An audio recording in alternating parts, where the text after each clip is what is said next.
Thank you, BJ. Thank you all for joining us this afternoon. And it's a pleasure to have the opportunity to meet with those in the state and local government and in the federal government, and then our private partners with you this afternoon to discuss our joint efforts to combat human trafficking. One area where I think there's been real progress in this fight is awareness, public awareness. I say that from my own personal experience because when I was coming back into government almost a couple of years ago, I would not have predicted that this was as big an issue.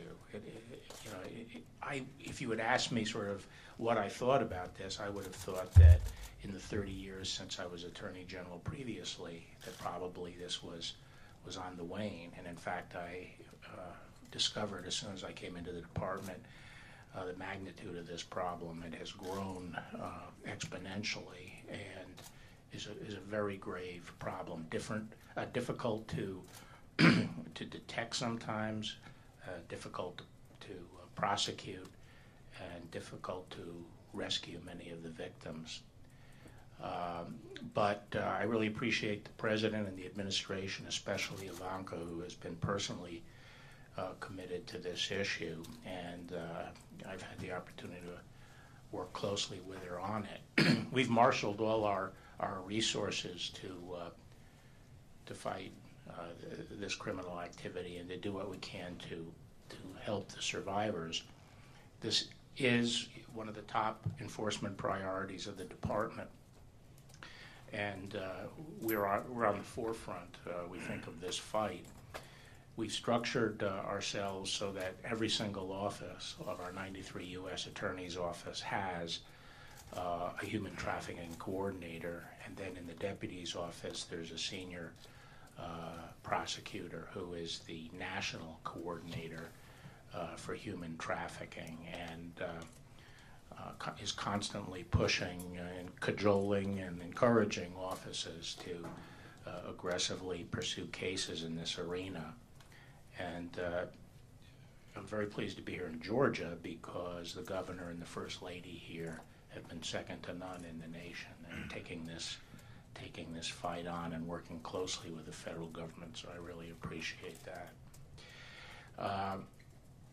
Earlier, before this meeting, we had the opportunity to talk to Tim Tebow, and he made the point, that this is a problem that requires a holistic approach. And when you think about looking at it from the law enforcement standpoint, it's one of those areas where we're dealing with people who frequently don't have a family to fall back on. They don't have alternative ways of making living. They may not have had the educational opportunities in the past. There's a whole cycle of issues that they confront as individuals that would enable them to break away from this life. And whereas law enforcement is frequently the catalyst to breaking into this cycle and giving the victim an opportunity to leave it, there are a lot of practical problems that have to be confronted by all the different agencies involved, and how to really effectuate that.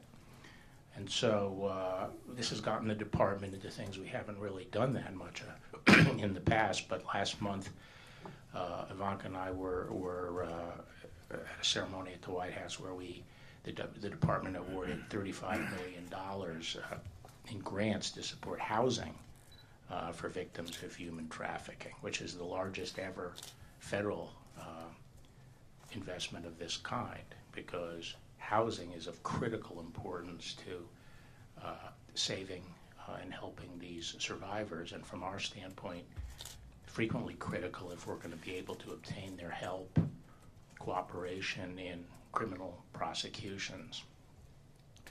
Today, I'm happy to announce that the department is awarding over $100 million in grants across the country targeted at human trafficking. And these grants are going to support state, local, and tribal jurisdictions, victim service providers, task forces and key research initiatives. And I'm very proud that these resources are going to help law enforcement officers and victim services providers hold perpetrators accountable and give the victims of these crimes a place to turn for refuge and support. Aside from financial support, the Justice Department will continue to use the full force of the law and our enforcement resources to investigate, prosecute, and punish the people behind this criminal scourge.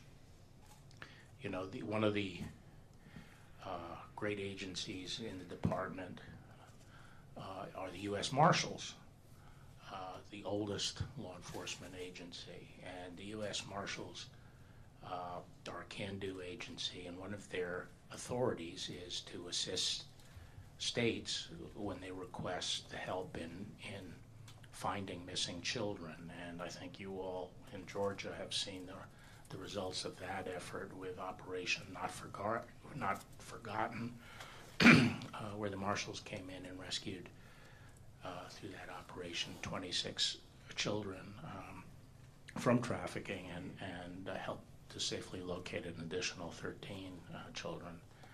That's going on around the country. They have 6 more cities or districts they're going to be operating in with these operations between now and the end of the fiscal year. But it's just the tip of the iceberg, so to speak, of all the activity that's going on in the department that's directed at this. And it's only by cooperating with all our partners, our state and local partners, and those in the private sector, that we're going to be able to make any progress and ultimately end the victimization of these boys and girls. So I'm grateful for all the hard work and your dedicated efforts in this cause, and I look forward to hearing from all of you today.